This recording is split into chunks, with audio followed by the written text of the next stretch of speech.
La Asociación de Bancos Privados puntualizó ayer en comunicado público las amenazas a la dolarización que trae aparejadas el proyecto de ley de urgencia económica. César Robalino, expresidente ejecutivo de Asobanca. Buenos días, bienvenido a Contacto Directo. Muy buenos días, gracias por la invitación. El artículo 95 del Código Orgánico Monetario y Financiero ordena obligación de proveer liquidez.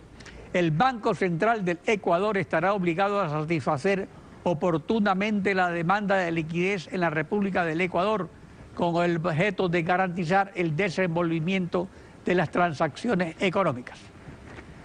Y el proyecto urgente reforma este artículo, incluyendo en esta obligación a las entidades del sistema financiero privado.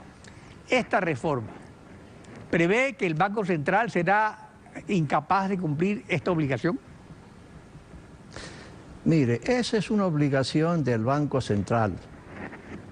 El Banco Central tiene que alimentar de dólares físicos a la economía cuando los ciudadanos demandan dinero físico.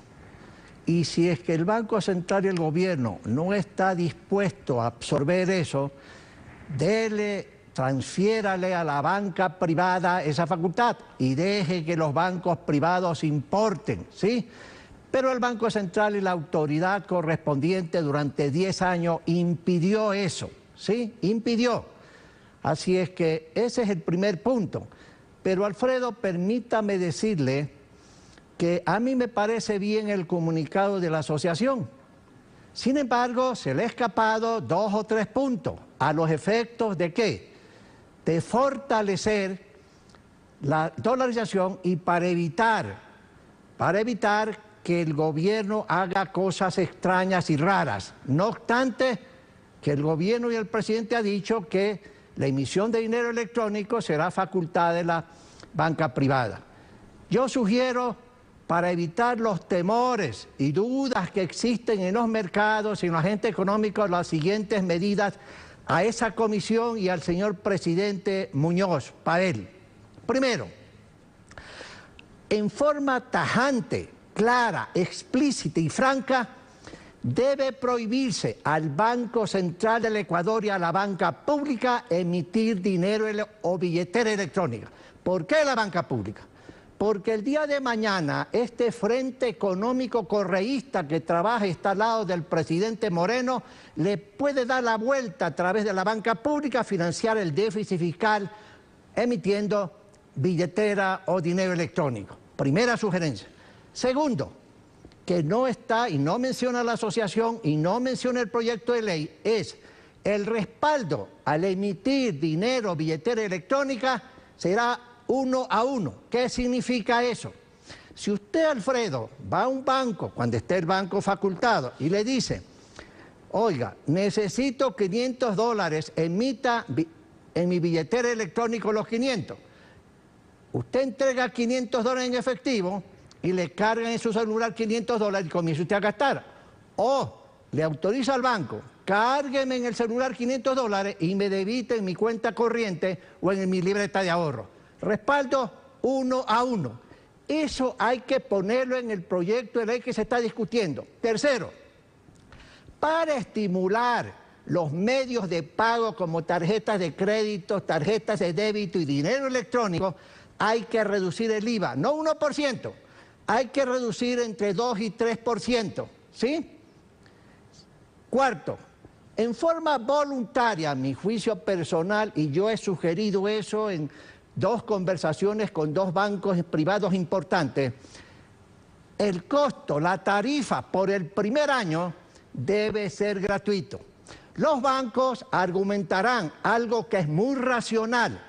Tengo costos y tengo que recuperar costos. Sí, señor, es racional la argumentación. Sin embargo, hay una contraargumentación tan racional como la primera. Cuando un empresario o un banquero quiere introducir al mercado un nuevo producto, un nuevo servicio, después de hacer los estudios, sabe que hay una etapa de transición que no va a recuperar costos. Pero en la segunda etapa sí va. Eso pasó con un producto, un servicio creado hace algunos años atrás por el Banco de Guayaquil, por ejemplo, extraordinario producto, el Banco del Barrio. Pregunte al Banco Guayaquil si en la primera etapa ganaron o perdieron plata. ¿Recuperaron costos? No. Esta vez lo que se puede hacer, pero de forma voluntaria. Nada obligatorio, nada. El otro tema es que es no con fines recaudatorios. Yo no creo que esa creación que está, o la intención de crear un impuesto al retiro de dinero de 0,5% al 2%, es una estupidez y torpeza de la autoridad correspondiente que no deberían aprobar. No tiene, creo, fines recaudatorios, en mi juicio personal. El retiro de depósito lo que va a estimular es que la gente... Va a desbancarizar el país. Sí, yo creo, Alfredo, y hay que recordar lo que pasó hace muchos años atrás, cuando un Congreso y un gobierno cometieron el error de crear un impuesto a las transacciones financieras. Desbancarizó al país, la gente no quería utilizar cheques. Pues bien, si crean este impuesto, eso es lo que se va a producir. La gente va a comenzar a utilizar más efectivo. Habrá más transacciones en efectivo porque no querrán saber nada de la banca. ¿Por qué? Por el impuesto. De tal manera que no puede la autoridad económica incurrir en estos errores que son torpes y estúpidos. No, no, no. Pero por otra parte, otro aspecto, aquí está en juego la liquidez de la banca. El Banco Central ha venido tomando importantes sumas de dinero de las reservas del IES, la banca y los gobiernos autónomos descentralizados para prestárselas al Ministerio de Finanzas. Y no está pagando estas obligaciones como activos líquidos. El proyecto urgente autoriza al Banco Central a tener inversiones en entidades dedicadas a otras actividades distintas a las financieras y en entidades financieras privadas. ¿Para qué necesita el Banco Central de esta reforma legal? ¿Tiene algo que ver con eso de las deudas que tiene? Ese es un error nuevamente de la autoridad. Fíjese, el descalce entre lo que es los activos internacionales líquidos, el central, y los pasivos exigibles tienen un descalce de 7.500 millones de dólares a la semana pasada.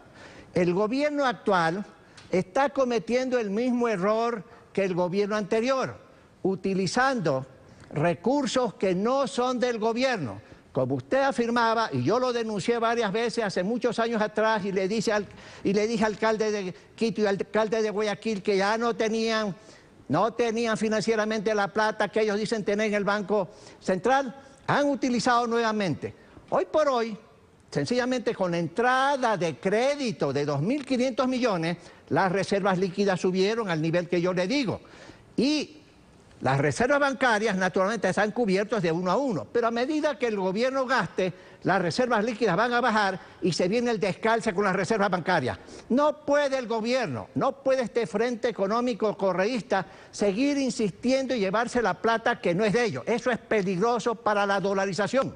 El gobierno en un plan de 5 años tiene que programar, pagar, restituir ese descalce de 7.000 y pico millones lento y gradualmente. ¿Para qué? Para que haya el respaldo total que nació con la dolarización. No se olvide. A veces unos economistas hablan... Se nos terminó el tiempo, tenemos aquí al ministro de Finanzas justamente para tratar estos temas. Así que gracias por su participación en Contacto Directo. Muy amable, gracias a usted, muy amable. Wendy. Cuando regresemos...